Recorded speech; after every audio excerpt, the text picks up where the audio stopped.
किसी को फ़र्क नहीं पड़ता है तुमने कितनी मेहनत करी थी, कितने एफ़र्ट्स डाले थे। हर किसी को बस एंड रिज़ल्ट में इंटरेस्ट होता है, तुम सक्सेसफुल हुए या नहीं। बस that's all what it matters. वही डिटरमिन करता है कि तुम्हें कितनी वैल्यू मिलेगी तुम्हारे प्रोफ़ेशन में, सोसाइटी में लोग कितना रिस्पेक्ट देंगे। इनफैक्ट तुम्हारे क्लोज़ सर्कल में भी लोग तुम्हें तभी पूछते हैं जब तुम अपनी लाइफ़ में अच्छा कर रहे होते हो। Hello everyone, welcome to my YouTube channel. आज हम बात कर रहे हैं हनुमान चालीसा की चौपाई नंबर 11, लाए सजीवन लखन जियाए श्री रघुबीर हर्ष उर लाए। आज हम जानेंगे इस चौपाई के पीछे की इंटरेस्टिंग सी स्टोरी और वो कैसे हमें सिखाती है to be more valuable and to become irreplaceable. तो स्टार्ट करते हैं इस वीडियो की फर्स्ट लाइन से, लाए सजीवन लखन जियाए। यहाँ पे बात हो रही है उस टाइम की जब रामायण में युद्ध पीक पर था और लक्ष्मण जी जो है मेघनाथ के बाण से मूर्छित हो गए थे। इतनी इंटेंस सिचुएशन में हनुमान जी को जो ये रिस्पॉन्सिबिलिटी दी जाती है कि वो द्रोणागिरी पर्वत जाके संजीवनी बूटी ढूंढ कर लेकर आए। अब सोचो यहाँ पे हनुमान जी के ऊपर कितना प्रेशर होगा कि किसी की लाइफ सिर्फ इस बात पे अब डिपेंड करती थी कि वो संजीवनी बूटी ढूंढ कर ला पाते हैं या नहीं। तो हनुमान जी निकल पड़ते हैं संजीवनी बूटी की खोज में, और जब वो द्रोणागिरी पर्वत पहुंचते हैं तो उनको एक अनएक्सपेक्टेड चैलेंज का फेस करना पड़ता है। वहाँ पे लाखों चमकती हुई जड़ी बूटियाँ होती हैं और हनुमान जी को पता नहीं थी संजीवनी बूटी कैसी होती है, कैसी दिखती है। वो इतना डिलेमा में आ गए कि अब मेरे को क्या करना चाहिए, क्या क्या लेकर जाऊँ मैं। अब यहाँ पे कोई एक ऑर्डिनरी माइंडसेट वाला जो इंसान होगा वो कैसे रिएक्ट करेगा। या तो वो वहाँ पे बैठकर वेट करेगा कि कोई आए और उसको गाइड करे कि ये संजीवनी बूटी होती है, ये लेकर जाओ। या फिर मोस्ट प्रोबेबली खाली हाथ ही वापस आ जाएगा कि मैं तो गया था लेकिन मुझे वहाँ पे समझ ही नहीं आया कौन सी जड़ी बूटी लेकर आनी है, कौन सी होती है, तो मैं क्या करता, राइट। बट हनुमान जी ने इस सिचुएशन में क्या किया, उनको बिल्कुल क्लैरिटी थी कि यहाँ पे उनका टास्क सिर्फ संजीवनी बूटी ढूंढ के लेकर नहीं आना है, बल्कि उनका मिशन है लक्ष्मण जी की जान को बचाना। इसलिए उन्होंने सिचुएशन की क्रिटिकलिटी को समझते हुए बिल्कुल भी टाइम वेस्ट नहीं किया इस कंफ्यूजन में कि क्या करना है, कौन सी जड़ी बूटी लानी है। इनफैक्ट वो पूरा का पूरा पर्वत ही उठाकर ले चले कि वहाँ पे बैठ जी खुद डिसाइड कर लेंगे, राइट। तो इसे बोलते हैं एक्ट ऑफ टोटल ओनरशिप। जब हम इस माइंडसेट के साथ जो है अपना कोई भी काम करते हैं तो हम एक बहुत ही वैल्यूएबल एसेट बन जाते हैं। जिस भी जगह पे हम अपने ऑफिस में, अपने बिजनेस में, जहाँ भी हम काम करते हैं वहाँ पे जो है हमारा काम ही हमारे लिए बोलने लग जाते हैं। इसे समझते हैं आजकल की मॉडर्न कॉर्पोरेट लाइफ के एग्जांपल से। मान लो आप किसी सॉफ्टवेयर एमएनसी के कोई मैनेजर हो, राइट। और आपका एक बहुत बड़ा क्लाइंट है जिससे ऑलमोस्ट 40-60% रेवेन्यू आता है आपकी कंपनी को। वो बहुत ही अपसेट है क्योंकि उसका जो है सॉफ्टवेयर क्रैश हो चुका है। वो इतना अपसेट है कि उसने ये धमकी दे दी है कि वो अब आप लोगों के साथ काम ही नहीं आगे करना चाहता। अब इस सिचुएशन की वजह से जो है पूरी टीम पैनिक में है, टेक्निकल लीड के ऊपर इतना प्रेशर है। बोल रहा है कि उसको आइडिया नहीं है कि अभी एरर कहाँ पे है कोड में, और उसको एटलीस्ट 2 दिन चाहिए ये आइडेंटिफाई करने के लिए। अब एक ऑर्डिनरी माइंडसेट वाला मैनेजर क्या करेगा इस सिनेरियो में, वो जाएगा क्लाइंट को मेल करेगा कि there is some technical issue, we are working on it, we need some time, blah blah blah, और वो मेल कर देगा। और इसका रिजल्ट क्या होगा, क्लाइंट जो है बहुत ही अनहैप्पी होगा और मोस्ट प्रोबेबली वो आगे की बिजनेस डीलिंग्स जो है आपके साथ नहीं करने में इंटरेस्टेड होगा।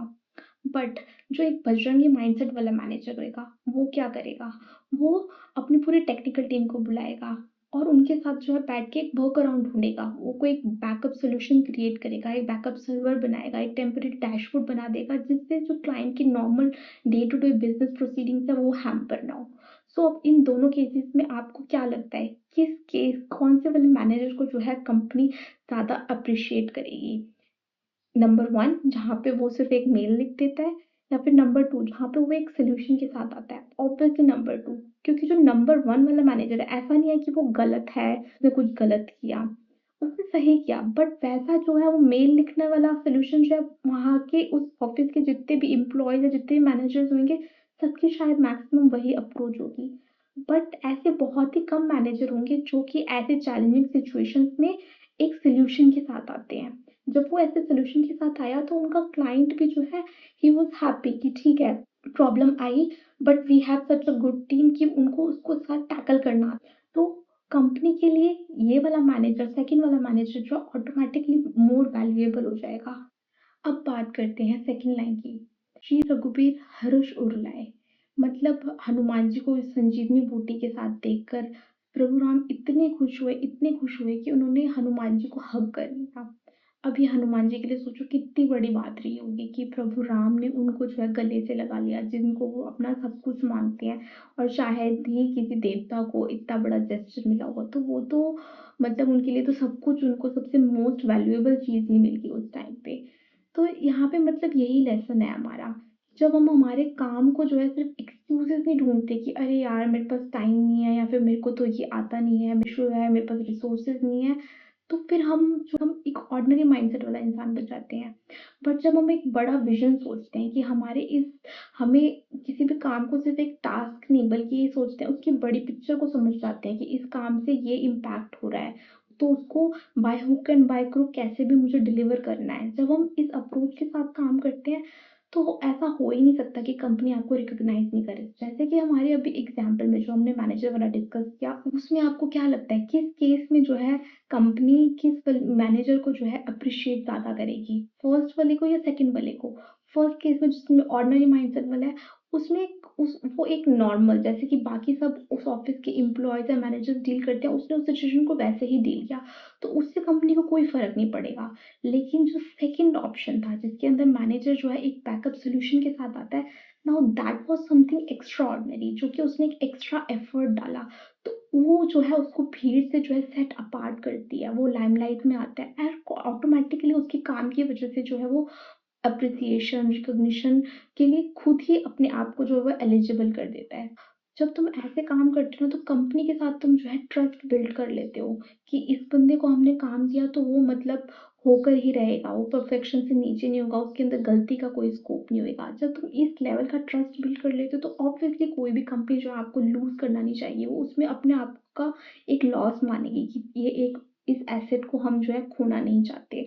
And this is how you become irreplaceable or hard to be replaced. So do whatever you want to do, but do it so well that it becomes your signature style.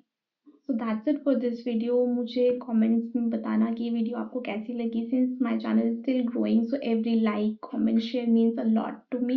और अगर आप ऐसी और भी life lessons में interested हो, तो मेरे चैनल के ऊपर एक प्लेलिस्ट है Hanuman Chalisa for modern life करके, आप उसको चेकआउट कर सकते हैं। तो मिलते हैं नेक्स्ट वीडियो में। Take care. जय श्री राम।